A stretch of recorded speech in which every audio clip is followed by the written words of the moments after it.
the truth is we can't really define it.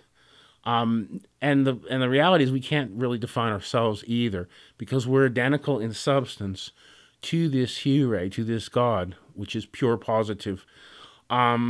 It's beyond matter, energy, space, and time.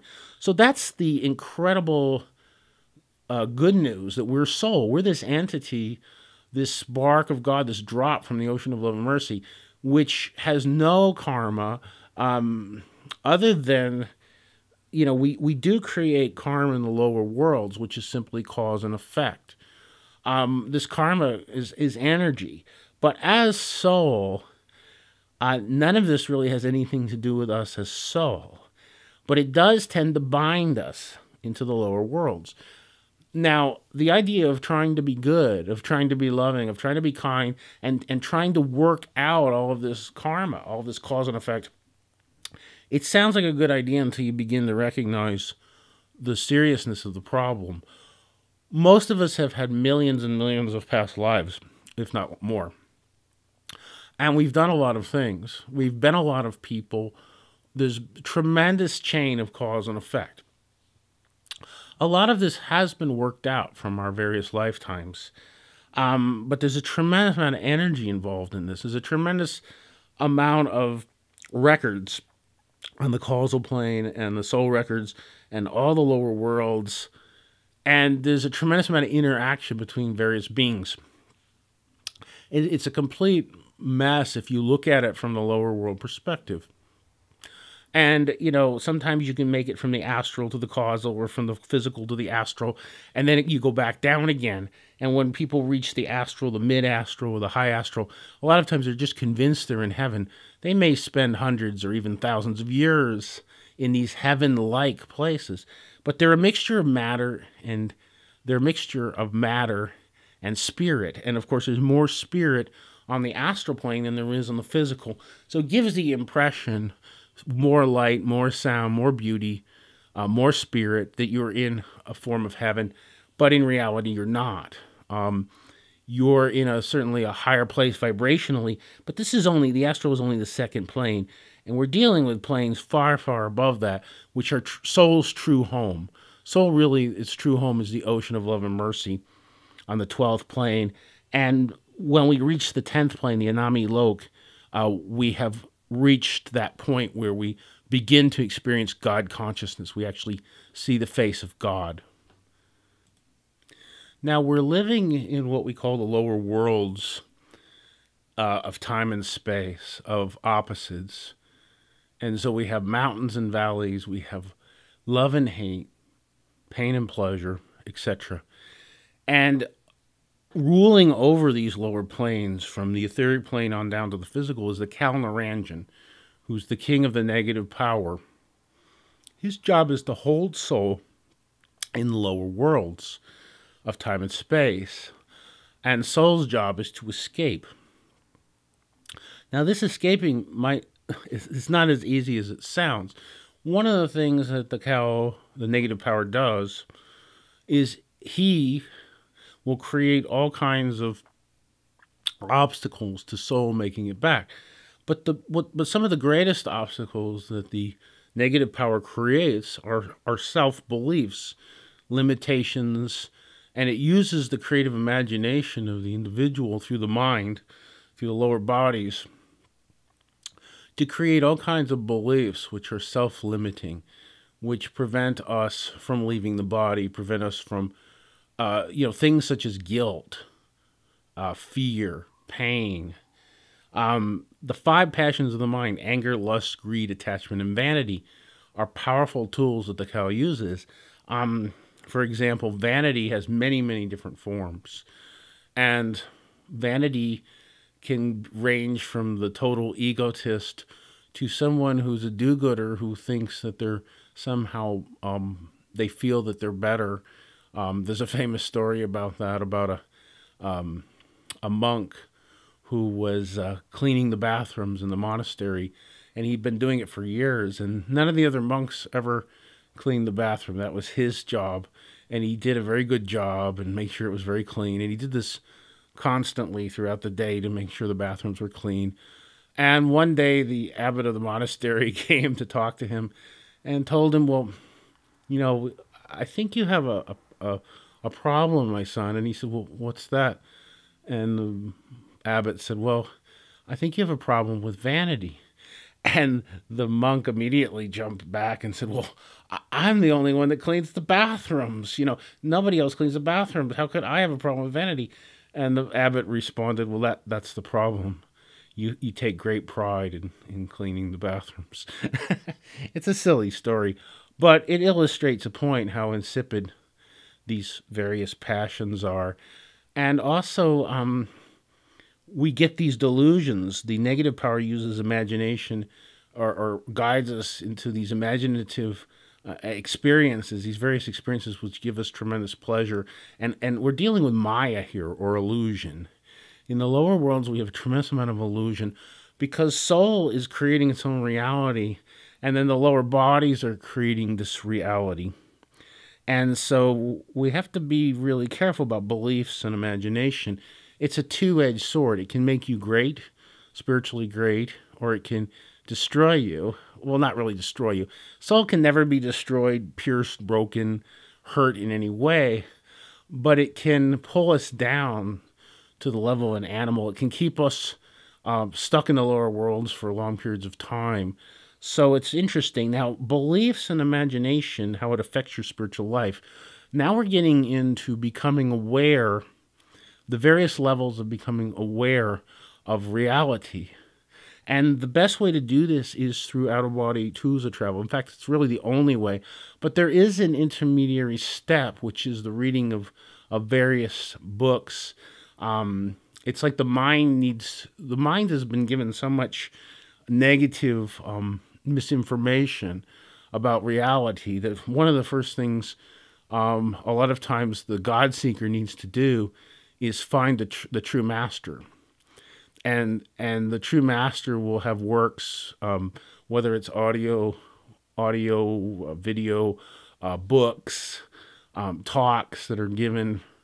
And the true master will have works that will feed the consciousness so that our beliefs begin to change as we understand reality. And on the VARDANKAR website, there's a God Worlds chart, and I'm going to show it on this video if you're listening to the video on YouTube.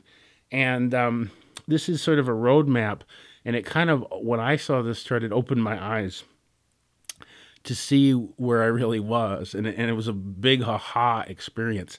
And that is one of the steps, is as we begin to see the possibilities, we begin to see through the illusion. Some of you have had experiences, spiritual experiences, and you already know that something is wrong, that something is, that you're not home, that there's you're not spiritually free, and yet you know that a part of you is. And this gets into dual consciousness, where a part of you is dwelling in the lower worlds and a part of you is dwelling in a higher place. But you're not completely aware of that. Usually you need to practice the spiritual exercises and be able to link up with the light and sound and make the journeys with the master so that you become more conscious of the real reality. The true reality is the God conscious state. The higher worlds, the pure positive God worlds, are the true reality, and the lower worlds are an illusion. Now, the lower worlds are not a complete illusion. They are a reality in their own right, with their own rules, which are set by the lower rulers, and they are a mixture of positive and negative, mountains and valleys, love and hate, time, matter, energy, and space. Being such, they do contain a small amount of spirit, but their purpose is to educate souls.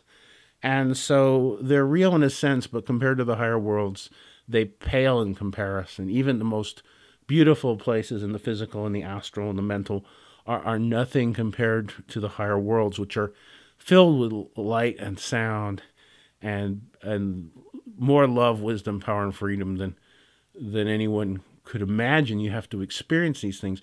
Fortunately, you can experience them in this lifetime through the spiritual exercises of VARDANKAR and through one of the things that we really recommend in VARDANKAR is true contemplation of the VARDAN works. VARDAN meaning spirit.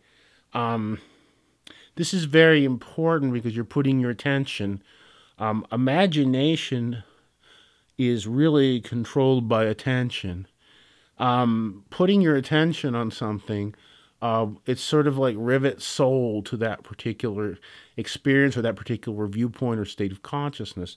So you can see that we are our worst enemy and our best friend. Unfortunately, trying to solve our lower world's problems through the mind does not work because the mind is part of the problem. And so we can use the mind as a tool. And so I'm not advocating we cease to think and analyze and reason and read. We just stop doing all that. I'm not advocating that. What I'm saying is, if that's all you do is read and study and think and analyze, you're doomed to the lower worlds. I say doomed, it sounds very melodramatic, but basically you're stuck there until you do otherwise. And so now we're getting into out-of-body Tusa travel, Tusa meaning soul. So you could say out-of-body soul travel, out-of-body Tusa travel, out-of-body projection through soul. And this is where you are leaving your body and you're going into these various planes. And the thing to remember is that when soul breaks through and drops the sheath of the mind, the subconscious, the mental body and the subconscious mental body, it knows through direct perception. It has a 360-degree viewpoint, and there's seeing, knowing, and being. And that's saying, I am, therefore I am. So we have this state of consciousness known as self-realization when we're realized at that plane. When we experience that plane and the light and sound flows through, at this point, we may meet with the ruler of the soul plane, or the Atma Lok, Atma meaning as another word for soul, whose name is Sat Nam, and he's the first manifestation, true manifestation of God, or the HURAY. And he will appear as, he's an amazing being, and if you can call him a he often appears as a bald man with a shining countenance that's indescribably bright. They say one hair on his head, if he had hair because he's bald, would be the equivalent of 10,000 suns. There's a tremendous experience there. But that's just the beginning of the higher worlds, the pure positive God worlds. That's just the very beginning of self-realization. Soul really clamors to move forward into its true home, which is the ocean of love and mercy where dwells the HURAY, and to see the face of God. And this is not a poetic description. This is not meant as some kind of a poetic ideal or mental concept or something to think about but never experience. These are actually real places, more real than the physical. And so belief and imagination have a profound effect on our spiritual life, a profound effect.